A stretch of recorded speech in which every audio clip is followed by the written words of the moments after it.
ఆంధ్రప్రదేశ్ ప్రభుత్వం ఈ రోజుతో సంవత్సరం రోజులు పూర్తి చేసుకున్న సందర్భంగా ప్రజలకు, అధికారులకు,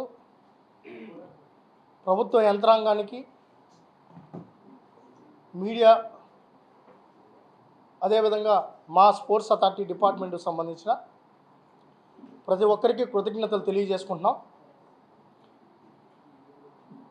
ప్రజల సహకారం లేకుండా ఇది సాధ్యపడే పరిస్థితే లేదు. ప్రజలు కూడా చాలా ఆనందంగా ఉన్నారు, హర్షం వ్యక్తం చేస్తున్నారు. ప్రజాస్వామ్య పరిరక్షణ జరిగింది. ఈ ఒక్క సంవత్సరంలో గతంలో ఏదైతే అభివృద్ధి కార్యక్రమాలు ఆగిపోయాయో వాటన్నిటినీ పునఃప్రారంభంతో పాటు ఇంకా సమర్థవంతంగా రాష్ట్రాన్ని అభివృద్ధి చేసే విధంగా కార్యాచరణ రూపొందించుకుంటూ ఈ ఒక్క సంవత్సరంలోనే అనేక సంస్కరణలు తీసుకొని రావడం జరిగింది, అనేక కార్యక్రమాలు తీసుకొని రావడం జరిగింది. ఒక పక్క రాష్ట్రాన్ని ఆర్థికంగా సరిదిద్దుతూనే, గతంలో జరిగిన తప్పిదాలన్నీ సరిదిద్దుతూనే, పరిపాలనను గాడిలో పెడుతూ అభివృద్ధి వైపు ముందుకు తీసుకెళ్ళడం జరుగుతుంది. దానిలో భాగంగానే ఆ రోజు ఏవైతే అన్నా క్యాంటీన్లు పేద ప్రజలకు, పేదవారికి 5 రూపాయలకే భోజనం అందిస్తున్న కార్యక్రమాన్ని గత 5 సంవత్సరాలు జగన్మోహన్ రెడ్డి ఆపేశారు. దాన్ని పునఃప్రారంభించడం జరిగింది. పోలవరాన్ని భ్రష్టు పట్టించారు. దాన్ని కూడా పునఃప్రారంభించడంతో పాటు 27 నాటికి పూర్తి చేసే కార్యక్రమం కూడా ముందుకు సాగుతుంది. అమరావతి అడ్డగోలుగా జగన్మోహన్ రెడ్డి వ్యవహరించి 3 రాజధాని పేరుతో సర్వనాశనం చేసి భ్రష్టు పట్టించి రాష్ట్ర ప్రతిష్టను అనేక విధాలుగా అందరి ముందు అవమానపడే విధంగా ఆయన ప్రవర్తించిన తీరు మీరు చూశారు. దాన్ని కూడా పునఃప్రారంభం చేయడం, మొన్నే నరేంద్ర మోడీ గారు 50,000 కోట్లతో కార్యక్రమానికి కూడా శ్రీకారం చుట్టి ఈరోజు శరవేగంగా నిర్మాణ పనులు ముందుకెళ్తున్నాయి. పోర్టుల నిర్మాణం జరుగుతుంది. సంక్షేమం, అభివృద్ధి జోడెద్దు బండులాగా జెట్ స్పీడ్తో వెళ్తున్నాయి. ఈరోజు తల్లికి వందనం పేరుతో తల్లుల అకౌంట్లో కూడా ఈరోజు సాయంత్రం నాటికి అకౌంట్లో కూడా డబ్బు పడే కార్యక్రమానికి ఈరోజు, అంటే సూపర్ 6లో ఒక పథకమైన ఆ పథకానికి కూడా ఈరోజు శ్రీకారం చుట్టడం జరుగుతుంది. గతంలోనే మెగా డిఎస్సి నిరుద్యోగులు ఏదైతే కోరుకున్నారో ఇచ్చిన మాట ప్రకారం, యువకులంలో నారా లోకేష్ గారు ఇచ్చిన మాట ప్రకారం మెగా డిఎస్సిని సంవత్సరం రోజుల్లో పెడతామని చెప్పాం. తదనుగుణంగా కూడా నోటిఫికేషన్ తీయడంతో పాటు ఇప్పుడు ఎగ్జామ్స్ కూడా నిర్వహించడం జరుగుతుంది. ఆగస్టు నాటికి, ఈ అకాడమిక్ ఇయర్ నాటికే టీచర్స్ కూడా ఈరోజు పాఠశాలకు వెళ్ళే పరిస్థితి ఉంది. దాంతోపాటు కొన్ని సంవత్సరాలుగా ప్రమోషన్స్ ఆగిపోయాయి టీచర్స్లో. ఆ ప్రమోషన్ ప్రక్రియను కూడా పూర్తి చేయడం జరిగింది. ఈరోజు అన్ని విధాలుగా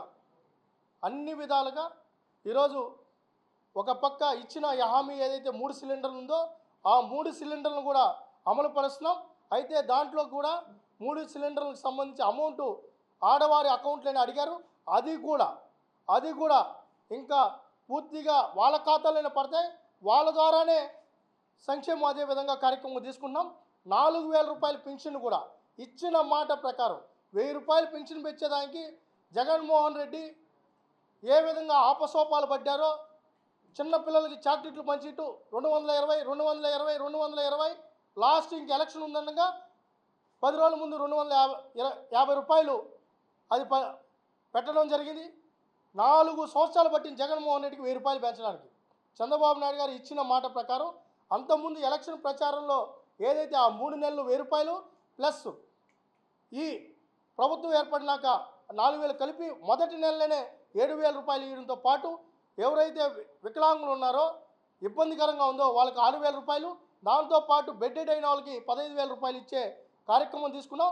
ఇంకా ఈ సంవత్సరం ఈ మంత్ నుంచి 79,000 మందికి మళ్ళొక పెన్షన్ కూడా పెంచే కార్యక్రమం కూడా తీసుకున్నాం. ఇవన్నీ కూడా ముందుకు సాగుతున్నాయి. అదేవిధంగా ఆగస్టు నాటికి మహిళలకు ఉచిత బస్సు ప్రయాణం. అంటే సూపర్ 6లో ఏదైతే మాటిచ్చామో అవన్నీ కూడా అమలు పరుచుకుంటూ ముందుకెళ్తున్నాం.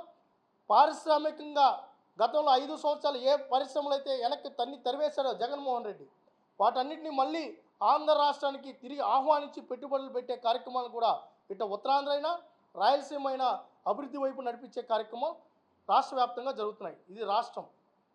స్పోర్ట్స్ అథారిటీ వచ్చే కొందికి ఈరోజు గత 2022-23లో ఏదైతే ఇన్సెంటివ్స్ ఆగిపోయాయి 8,72,00,000 రూపాయలు 8,72,00,000 రూపాయలు కూడా ఎవరైతే క్రీడాకారులకు ఇన్సెంటివ్స్ ఉన్నాయో అవి కూడా రిలీజ్ చేయడం జరిగింది. మిగతా అమౌంట్ను కూడా ఈ ఆగస్టు నాటికి మొన్నొచ్చిన మెడల్స్తో కలిపి ఆగస్టు 29 స్పోర్ట్స్ డే నాటికి ప్రతి ఒక్క క్రీడాకారులకు రూపాయి కూడా పెండింగ్ లేకుండా పూర్తి చేస్తాం. ఎంత ఉంటే అంత ఇచ్చేదానికి శ్రీకారం చుట్టాం. దాంతోపాటు ఒకప్పుడు స్పోర్ట్స్ పాలసీ చంద్రబాబు నాయుడు గారే విభజిత ఆంధ్రప్రదేశ్లో తీసుకొచ్చారు. గత 5 సంవత్సరాలు స్పోర్ట్స్ పాలసీయే లేదు. క్రీడాకారులు ఆర్తనాదాలు పెట్టారు, సంఘాలు ఆర్తనాదాలు పెట్టాయి. కానీ చంద్రబాబు నాయుడు గారు ముఖ్యమంత్రి అయిన తర్వాత ఒకప్పుడు Haryana the best sports policy, Orissa the best sports policy అని చెప్పిన రాష్ట్రాలు ఈరోజు దేశంలోనే మన రాష్ట్రం ది బెస్ట్ స్పోర్ట్స్ పాలసీ ప్రకటించింది. అందరూ కూడా హర్షం వ్యక్తం చేశారు. ఎవరైతే ఒలింపిక్స్లో గోల్డ్ మెడల్ సాధించారో వాళ్ళకి 7 కోట్ల రూపాయలు ఇన్సెంటివ్, అదే బ్రాంజ్ సిల్వర్కి కూడా 3 కోట్ల రూపాయలు 5 కోట్ల రూపాయలు.